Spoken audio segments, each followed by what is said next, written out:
I'm sure this video is going to raise a few eyebrows and hopefully get a couple of comments because I'm titling it Why Hall Effect Joysticks Aren't Always the Answer. Here's why I say that.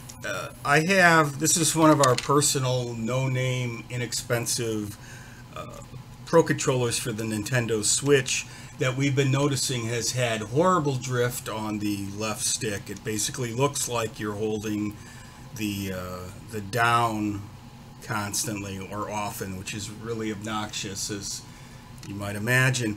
And so one of the common questions or complaints is the potentiometers, which there are two potentiometers on each side of these joysticks. One does X, one does Y.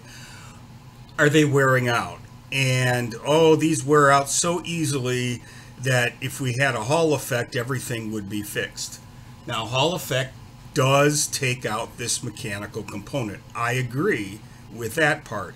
But here's why I say Hall effect doesn't always solve the problem, because this controller has a different problem, and one that can't be solved with Hall effect. So take a look. This is the right stick here. And if you see, and I'll try to use the screwdriver to kind of tap it and everything. In the neutral position, it's very firm, and it cleanly snaps back.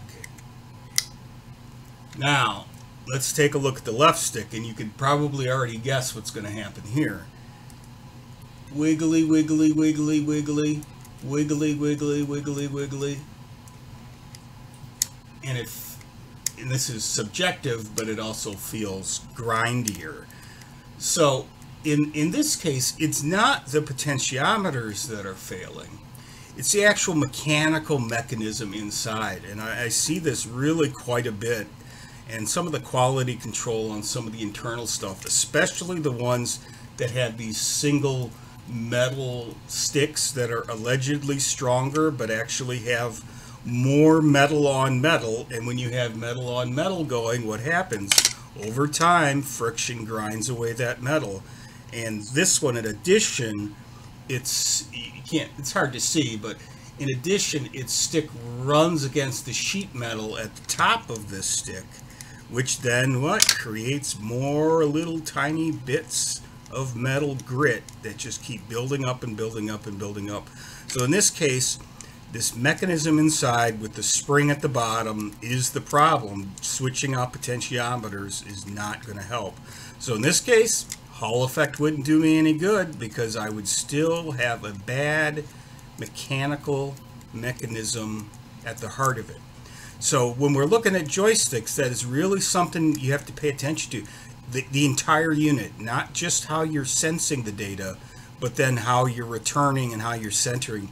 In fact, the most amount of time that I spend when doing custom work is working on the centering and the springing and the feel. The sensor part is almost secondary. In fact, it is secondary. It's the mechanical feel of it that is the most important. So there we go. That's my little speech on Hall effect. Thanks for watching.